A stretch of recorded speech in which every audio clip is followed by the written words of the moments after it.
আসসালামু আলাইকুম viewers, welcome back to my channel. আশা করি সকলে ভালো আছেন। তো আজকে আপনাদেরকে দেখাবো কিভাবে ঝরঝরা করে আমরা নুডলস রান্না করব। নুডলস রান্না করতে গেলে অনেকের নরম হয়ে যায়, নুডলসগুলো একসাথে দলা বেঁধে থাকে। তো এই রেসিপিটি দেখলে আপনারা খুব সহজেই ঝরঝরাভাবে নুডলস রান্না করতে পারবেন। তো চলুন দেখে নেওয়া যাক। আমি প্রথমে এখানে পানি গরম দিয়ে দিচ্ছি। পানিটা গরম হয়ে গিয়েছে অলরেডি।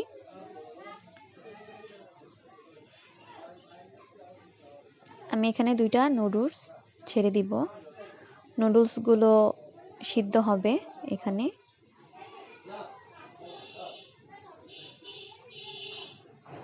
দুইটা নুডলস দিয়ে দিলাম আমি এখানে।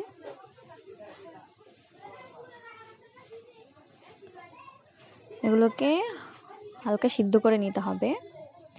একবারে নরম করে নিলে এগুলো যখন ভাজবো আমি তখন আরো ক্যাচক্যাচা হয়ে যাবে।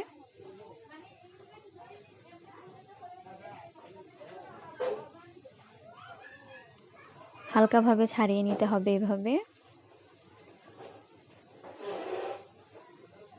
এটা এরকম হালকা একটু শক্ত শক্ত থাকতে আমি নামিয়ে নিব। তারপর এখানে আমি প্যান বসিয়ে দিলাম। প্যানটা গরম হয়ে যাওয়ার পর এখানে আমি তেল দিয়ে দিব।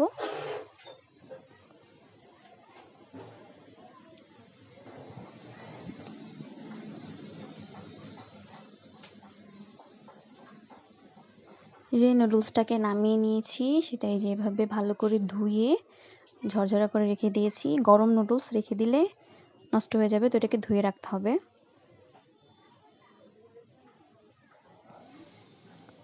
এখানে আমি অল্প একটু তেল দিয়ে দিলাম।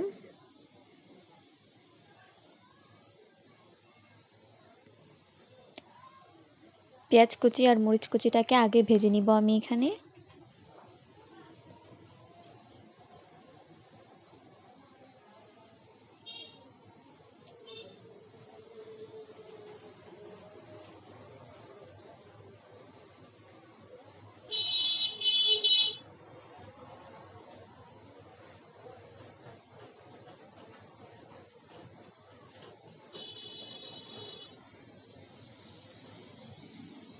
পেঁয়াজটা যখন হালকা ভাজা হয়ে যাবে তখন আমি এভাবে ডিমটাকে ছেড়ে দিব।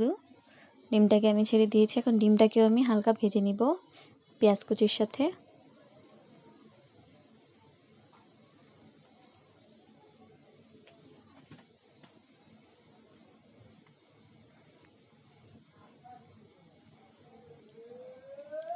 অল্প একটু লবণ দিয়ে দিলাম আমি।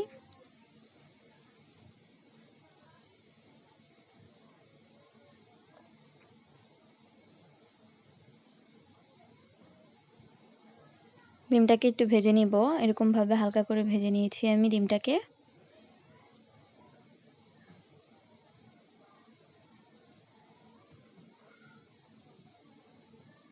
এখন আমি নুডলসটা দিয়ে দিব।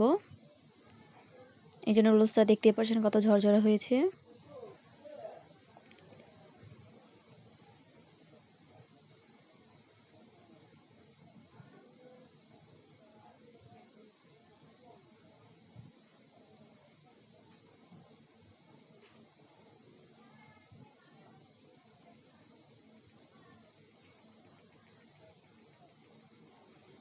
আমি এখন ম্যাগি মশলাটা দিয়ে দিব।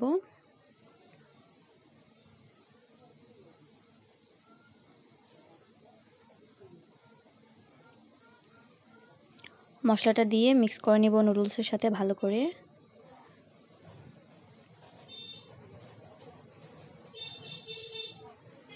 একসাথে 2টা দিয়ে দিলে এক জায়গায় মশলাটা যাবে, তাই এখানে আমি ফার্স্টে একটা দিয়ে মশলাটা নুডলসের সাথে মিক্স করে নিয়ে তারপর আরেকটা মশলা দিব।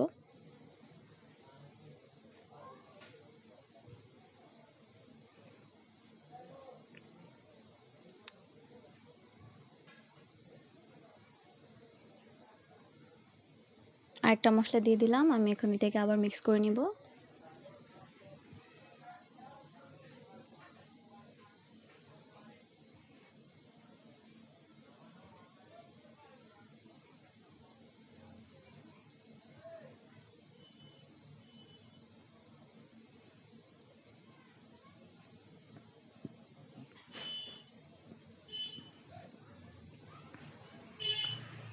এরকম ভাবে ভাজা ভাজা করে নিতে হবে নুডলসটাকে।